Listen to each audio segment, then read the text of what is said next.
Alors, bonjour la famille. J'espère que tout le monde se porte très bien, d'accord? Eh bien, dans cette vidéo, je voudrais un peu parler avec vous, d'accord, de fluctuations monétaires. Déjà, pour commencer, qu'est-ce qui fait que, ici, l'objectif, ce n'est pas, l'objectif n'est pas de comparer la richesse de quelqu'un par rapport à la richesse d'une autre personne. L'objectif, c'est juste d'essayer de comprendre ce qui fait que l'économie ou la monnaie d'un pays, d'accord, euh, peut-être peut procurer beaucoup plus d'avantages par rapport à la monnaie d'un autre pays, quoi, d'une autre économie. Donc l'objectif ici, c'est justement de mettre l'accent sur quels sont les facteurs, d'accord, qui favorisent, en tout cas qui permettent à une monnaie d'être beaucoup plus compétitive sur le marché des devises, par exemple, par rapport à une autre monnaie, d'accord. Si vous prenez par exemple l'exemple de quelqu'un qui vit dans l'Union européenne, si vous prenez l'exemple de quelqu'un qui vit en France par exemple, eh bien la monnaie utilisée en France c'est l'euro, d'accord. Et si vous prenez l'exemple de quelqu'un qui vit par exemple en Chine, eh bien la monnaie utilisée en Chine est le yuan. Si vous prenez quelqu'un qui possède par exemple 1000 euros par rapport à quelqu'un qui possède 1000 yuan, vous comprenez en même temps que posséder 1000 euros, d'accord, procure beaucoup plus de pouvoir d'achat par rapport à quelqu'un qui possède 1000 yuan, d'accord. Maintenant, on peut se demander, mais pourquoi cela? Eh bien, cela s'explique par plusieurs raisons. Et c'est justement de ces raisons-là, essayer de comprendre pourquoi cela, eh bien, c'est la raison de cette vidéo, quoi. Donc, les facteurs influençant, d'accord, les fluctuations des devises et leur impact sur les rapports en devises fonctionnelles. Déjà, pour commencer, un des premiers facteurs, eh bien, on peut parler des facteurs économiques. Les fluctuations monétaires sont principalement influencées par des facteurs économiques tels que les taux d'intérêt, d'accord, les taux d'inflation et la croissance économique en elle-même. Par exemple, lorsque les taux d'intérêt d'un pays augmentent, eh bien, cela a pour tendance à attirer beaucoup plus d'investisseurs étrangers, quoi. Eh bien, plus ils vont investir dans ce pays, eh bien, plus leur rendement sera élevé. Donc, ce qui veut dire quoi? Taux d'intérêt élevé entraîne plus d'investisseurs étrangers, alors que les investissements étrangers sont capitaux, d'accord, pour le développement d'un pays, mais aussi pour sa stabilité économique. Donc, c'est une des raisons. Ce qui entraîne une augmentation de la demande de la monnaie. C'est-à-dire que plus les gens investissent dans le pays, plus la demande en monnaie locale se fait ressentir, quoi. Et plus votre monnaie est en demande, plus cela augmente la valeur de votre monnaie sur le marché des devises. Ça, c'est une des premières raisons. D'un autre côté, nous pouvons parler de l'inflation, d'accord, par exemple, qui érode le pouvoir d'achat d'une monnaie, ce qui entraîne une diminution de sa valeur. C'est-à-dire quoi? Si vous avez par exemple 1 euro, eh bien, pendant une période d'inflation, eh bien, si 1 euro pouvait vous permettre, c'est pas, d'acheter 2 ou 3 produits par exemple, eh bien, pendant l'inflation, eh bien, malgré que possédant 1 euro ce soir, d'accord, puisse vous permettre d'acheter quelque chose, eh bien, vous n'allez pas pouvoir avoir le même pouvoir d'achat que si l'inflation n'existait pas, quoi. Donc, en bref, l'inflation diminue la valeur, pas la valeur physique, mais ça diminue la valeur réelle de la richesse que vous pourriez posséder pendant cette période-là. C'est justement pour cette raison qu'il est recommandé de ne pas posséder de l'argent sur soi. De ne pas essayer tout simplement de conserver l'argent, mais d'essayer d'investir, parce que l'argent que vous possédez sur vous, eh bien, chaque jour qui passe, malheureusement, il perd sa valeur, d'accord? Donc, plutôt que d'essayer d'économiser, il faut surtout dépenser l'argent. Comme on dit souvent, bien, les riches ne essayent pas d'économiser de l'argent. Les riches essayent de dépenser Parce que elles comprennent que si 1 euro, par exemple, peut vous permettre, c'est pas d'acheter un bracelet ou c'est pas quoi, d'ici 3 ans, 4 ans, vous allez comprendre que ce même bracelet que vous pourrez aujourd'hui acheter à 1 euro, vous ne serez plus en mesure de l'acheter dans 3 ans, 4 ans à 1 euro. Ce qui veut dire quoi? La valeur de votre monnaie avec le temps diminue. Ça, donc c'est pour cela qu'on dit que l'inflation érode le pouvoir d'achat. Ça, c'est le premier point, d'accord? Là, nous venons de parler des facteurs économiques. Maintenant, il y a un deuxième facteur dont je voudrais parler rapidement. Eh bien, il s'agit de la stabilité politique et les facteurs géopolitiques. D'accord? Stabilité politique et facteurs géopolitiques. La stabilité politique et les événements géopolitiques peuvent avoir un impact significatif sur les fluctuations monétaires. D'accord? L'incertitude et les troubles politiques entraînent souvent une diminution de la confiance des investisseurs, entraînant une dépréciation de la monnaie. Ce qui veut dire quoi? En dehors des facteurs économiques dont je venais de parler, eh bien, il faut aussi voir la stabilité politique, en tout cas, qui règne dans le pays ou pas. Si dans votre pays, la paix règne, il n'y a pas de tension, avec les pays aux alentours, ou en tout cas, il n'y a pas la guerre, tout simplement, eh bien, cela peut être une raison, d'accord, qui motive les investisseurs à venir investir dans votre pays parce que ils savent que bon, la stabilité favorise le développement. S'il n'y a pas de guerre, c'est-à-dire qu'il y a quand même une chance pour qu'ils puissent avoir le temps de mettre en place leurs différentes activités, avoir le temps de développer leurs activités et éventuellement d'avoir retour sur investissement.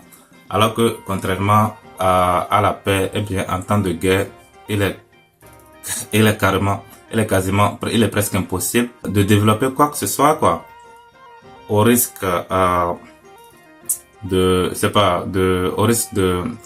destruction totale. Donc, la paix favorise le développement, l'instabilité, la guerre et tout ce qui va avec défavorise le développement, disons comme ça. Si vous prenez par exemple, eh bien pour exemple, on peut citer le référendum sur le Brexit, d'accord, au Royaume-Uni, qui a entraîné une forte baisse de la valeur de la livre sterling en raison de l'incertitude entourant les relations futures du pays avec l'Union européenne. Après que le Royaume-Uni ait décidé de quitter l'Union européenne, jusqu'en quittant l'Union européenne, eh bien beaucoup d'investisseurs se sont demandé, ok, même maintenant qu'ils décident de quitter l'Union européenne, quelle sera la réaction future des autres membres de l'Union européenne par rapport au Royaume-Uni. Rien qu'en pensant cela a fait chuter, cela a pour conséquence de diminuer la valeur du livre sterling. Donc comme vous pouvez le voir, il y a plusieurs raisons qui font qu'une monnaie peut être concurrentielle sur le marché des devises ou pas. Donc on continue. Il y a un troisième point dont je voudrais parler rapidement. Eh bien, c'est le sentiment du marché et spéculation. D'accord? Sentiment du marché et spéculation. Eh bien, ce nouveau, on peut parler le sentiment du marché et les transactions spéculatives peuvent influencer les fluctuations des devises à court terme. Les investisseurs prennent souvent des décisions en fonction de leurs attentes concernant les mouvements futurs des devises, ce qui peut entraîner des changements rapides des taux de change. Par exemple, s'il y a de nouvelles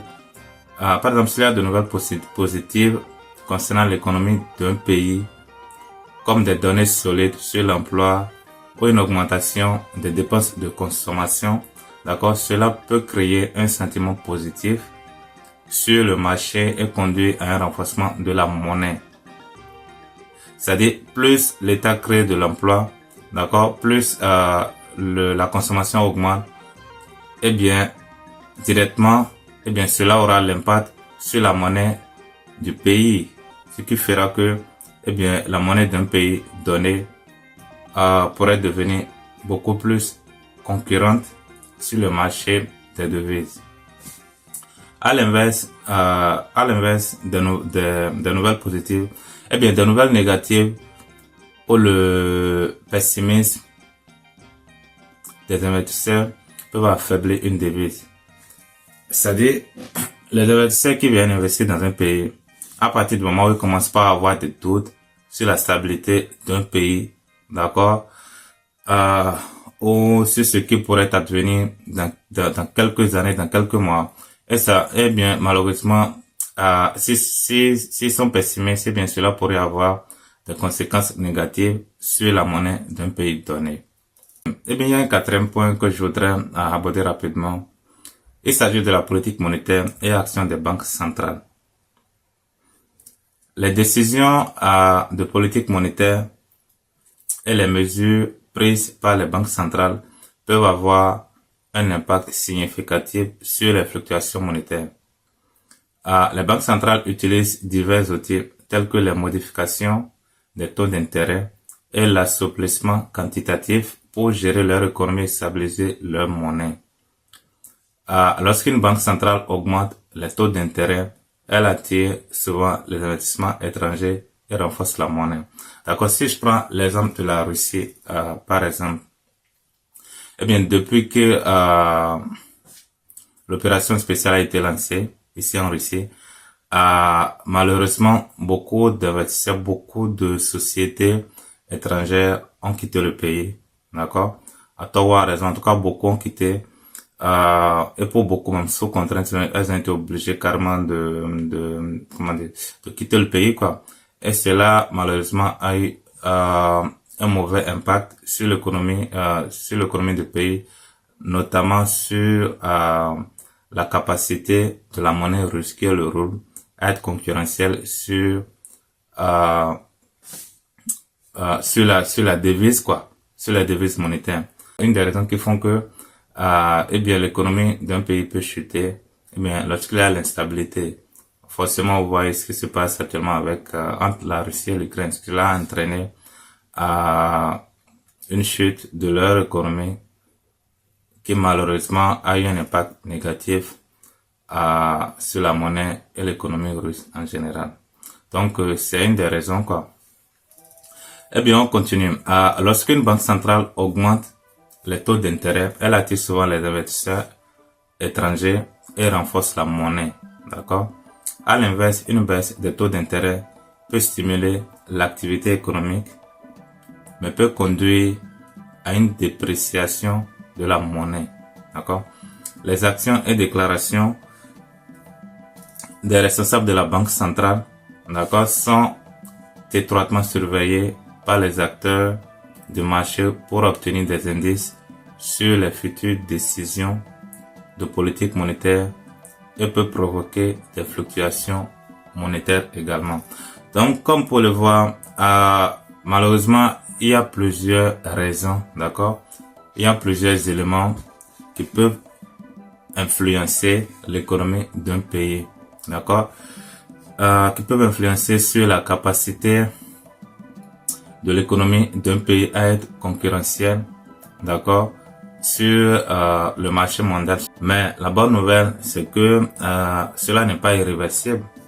Vous allez voir que il y a des économies avec le temps qui connaissent une très grande croissance, d'accord, ce qui entraîne un renforcement de leur monnaie, d'accord, de leur devise sur le marché des devises, sur le marché international et vice versa, quoi. Donc, il est nécessaire pour les investisseurs, si vous voudriez, par exemple, si vous êtes quelqu'un qui fait les affaires à l'international, de bien tenir compte, d'accord, de ces différents éléments, être au courant des risques que vous encourez ou pas, pour savoir dans quoi vous vous apprêtez à vous mêler, quoi. Déjà, je pense que c'est quelque chose qui est connu de tous les investisseurs. Avant de se lancer dans un investissement, d'accord, dans un nouvel investissement dans un pays, eh bien, ils prennent toujours le temps, d'accord. Ils ont des analystes les analystes, comme on les appelle, les analystes financiers, qui prennent le temps d'étudier différents marchés afin de tenir compte de tous les risques, de voir si cela vaut vraiment la peine d'effectuer un certain investissement dans un certain pays ou pas. Maintenant, il y a quelques conseils pour gérer les fluctuations des devises dans les rapports sur la devise fonctionnelle. D'accord? Eh bien, un des premiers conseils est de surveiller et d'analyser les indicateurs économiques et les événements géopolitiques pour anticiper les fluctuations potentielles des devises. D'accord? Un deuxième conseil est d'envisager des stratégies de couverture telles que des contrats à terme ou des options pour atténuer l'impact des fluctuations des devises sur les états financiers. D'accord? On peut aussi parler du fait d'évaluer l'impact des fluctuations des devises sur les flux de trésorerie, d'accord, la rentabilité et la compétitivité de l'entreprise.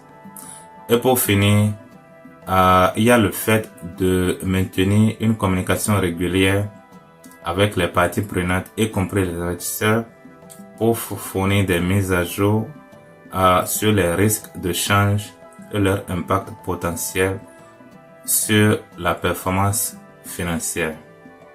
Donc la famille, j'espère que déjà merci pour avoir regardé cette vidéo jusqu'à la fin. J'espère que vous aurez appris en tout cas quelque chose de nouveau qui éventuellement pourrait vous aider dans votre prise de décision future en tant qu'investisseur. Donc sur ces mots, je vais m'arrêter sur cette vidéo. Déjà n'oubliez pas de liker, d'accord, et de vous abonner si possible. Et puis je vous dis à bientôt. Bye.